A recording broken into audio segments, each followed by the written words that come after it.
Hey, everyone, welcome to channel. What if I told you the most powerful gaming phone this year doesn't even have a fan, and it still runs cooler than your ex's hardened winter? Is it just hype, or did Red Magic actually pull off something wild? Hold up, don't go anywhere, because what I'm about to show you, the Red Magic 10 Air just dropped, and I've been using it nonstop. It's slimmer, quieter, cooler, literally, and there's a lot of new stuff packed inside. But is it really a step forward or just a fanless downgrade pretending to be sleek? Let's find out. Right out the box, it's got that signature Red Magic vibe, aggressive styling, bold edges, RGB that practically shouts, "I'm a gamer, deal with it." But here's the catch. It's actually thinner and lighter than the 10 Pro. That surprised me. You expect gaming phones to feel like bricks, but this, it feels more like a flagship. Sleek in the hand, smooth back, those subtle curves. Very refined. Then your eyes land on the camera bump. And, ugh, really? After going flat with the 10 Pro. They brought it back. Not massive, but still, once you've had a flush design, anything else just feels like a step back. The camera island has this high-tech vibe, sure, but it's still a bump, and I'm not pretending I like it. Unboxing experience? Pretty solid. You get the essentials. A fast charger, USB-C cable, SIM pin, a weird half case that covers the top and bottom but leaves the sides exposed, and a collection of Red Magic stickers. Like, enough stickers to start branding your cat. That partial case? It's bizarre. But strangely, it does fix the bump when you lay the phone down. Weird, but functional. Now back to that design. On the back, we got a transparent-ish window that shows off part of the internals. The kind of thing that makes nerds like me grin.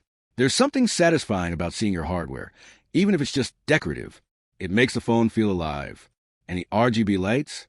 Still here. Still doing their little dance every time you get a notification. Except now, we got 3 instead of 4. Not a deal breaker. But why? Was shaving off one LED really necessary? The shoulder triggers are still here, though these might be my favorite feature on any phone, period. Touch sensitive, ultra responsive, fully mappable to any button in any game. It's like holding a tiny console in your hand. Once you get used to them, it's hard to go back to tapping glass. And now, the big twist, no fan. Yep, Red Magic, the brand famous for putting mini turbines in phones, ditched the fan this time. So how does it keep cool? They've got this new Ice X cooling system. Liquid metal. Heat pipes. A vapor chamber.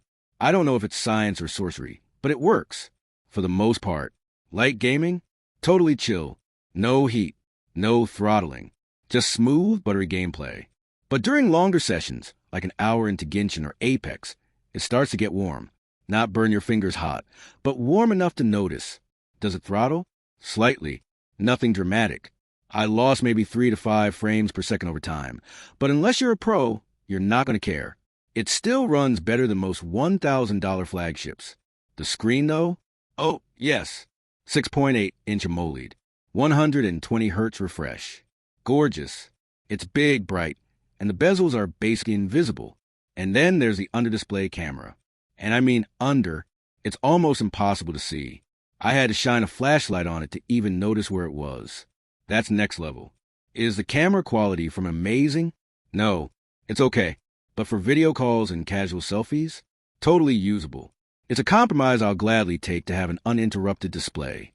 Watching movies and playing games on the screen? Chef's kiss. Now, performance-wise, it's rocking the Snapdragon 8 Gen 3. No Elite Edition here, but honestly, who cares? This chip tears through everything. Games load instantly. Multitasking is seamless. There's not a single app that made this phone flinch. You can even monitor your FPS, CPU temps, battery stats, live, thanks to the built-in game space dashboard. It's overkill in the best way possible. You also get different performance modes, Eco, Balanced, and Rise. I stayed on Rise, of course, because when you buy a phone like this, you're not trying to conserve battery.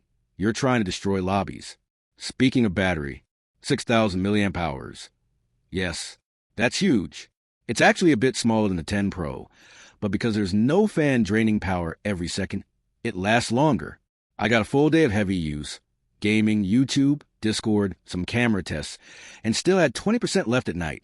Charging it up with a 45W brick took just over an hour. That's perfectly acceptable. You can top it up during a meal break and be ready for war again. Now about those speakers. Boom. Loud. Sharp. Sometimes too loud, honestly. But if you dial it back to around 80%, the balance is fantastic. Games sound punchy. Music has depth. And paired with the haptics, you don't just hear the game. You feel it. The whole phone buzzes with every shot, every explosion, every little tap. It's satisfying. And yes, we need to talk about the cameras. This isn't a phone made for photographers. You know that. But it doesn't suck. Daylight photos are solid. Colors are accurate. Details sharp.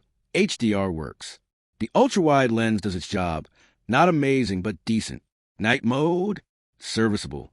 Selfies from the under-display cam? Not great in low light. But again, who's buying this phone for selfies? Video? Smooth enough.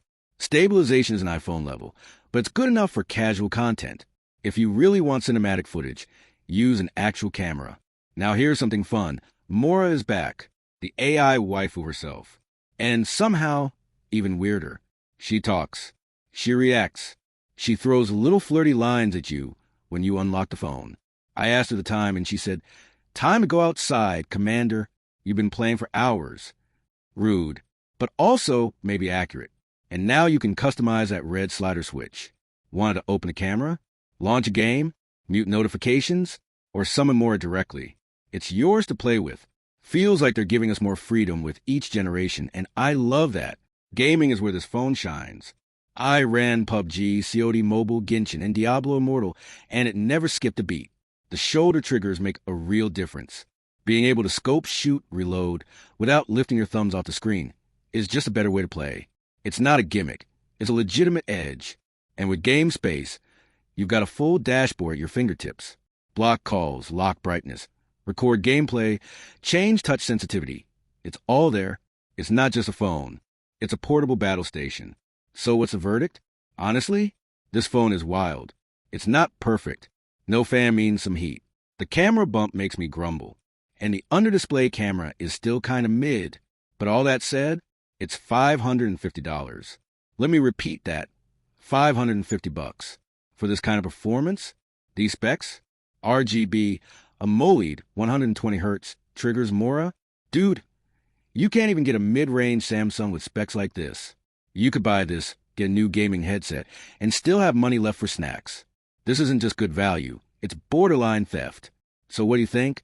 Would you go for the Red Magic 10 Air or save up for the 10 Pro with a fan? Drop your thoughts in the comments. I always read them. And if you're still here right now, you're a legend. Seriously, hit that like button like it owes you money. Tap subscribe if you're into raw, real reviews. Thanks for watching.